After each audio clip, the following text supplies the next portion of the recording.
Allez, on va accueillir Christophe Laporte, il nous rejoint, il arrive, il va s'installer à côté de nous. Rebonjour Christophe, on s'est vu ce matin brièvement, vous nous disiez que vous étiez motivé, bien mission accomplie, deuxième victoire aujourd'hui sur les routes du Tour Poitou-Charentes. Ouais, deuxième victoire, l'équipe a fait un super travail toute la journée.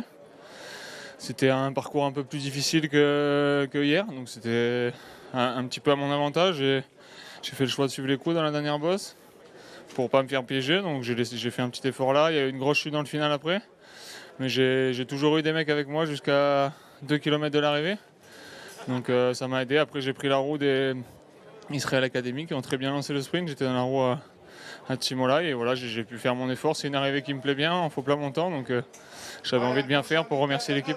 David Chimolai était devant vous juste avant le final et vous l'avez sauté juste avant la ligne, c'est ça? Ouais, c'est ça. Le passage d'avant, j'ai vu qu'il y avait vent de face, donc je me suis pas affolé. Il a lancé un peu après les 200 mètres et j'ai attendu un peu avant de produire mon effort. Mais voilà, c'est une arrivée en faux plat montant, donc faut pas s'écraser. Il s'est un peu écrasé sur la fin, mais voilà, c'est un final qui s'est bien passé pour nous.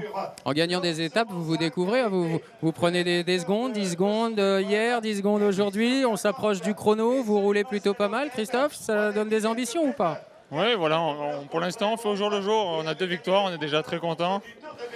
Demain matin il y aura une étape mouvementée, c'est court, ça roule toujours vite. Et là, il y aura un chrono l'après-midi, il faudra avoir les jambes. C'est une journée particulière avec une étape le matin, le chrono l'après-midi, il va falloir avoir des bonnes sensations. 20 secondes c'est rien sur un chrono de 20 km.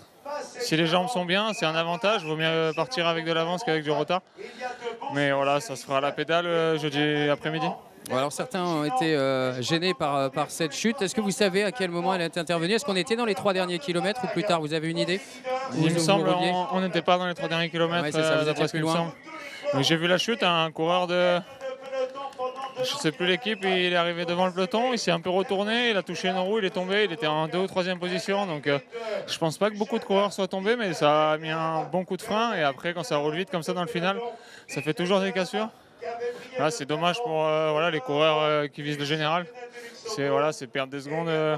C'est peut-être pas définitif, mais voilà, c'est perdre des secondes bêtement. Ouais, on peut perdre la course quand même, hein, parce que quelques secondes sur un tour du Poitou-Charentes, le chrono fait 23 km. C'est des choses qui arrivent. On peut pas tout contrôler sur une course par étape, mais voilà, ça fait partie du jeu malheureusement. On fera le point évidemment. Merci beaucoup Christophe Laporte et félicitations pour cette deuxième victoire en 2 jours ici sur les routes du Tour Poitou-Charentes. Christophe Laporte qui s'impose donc devant Davide Chimolai et Andrea Pasqualone.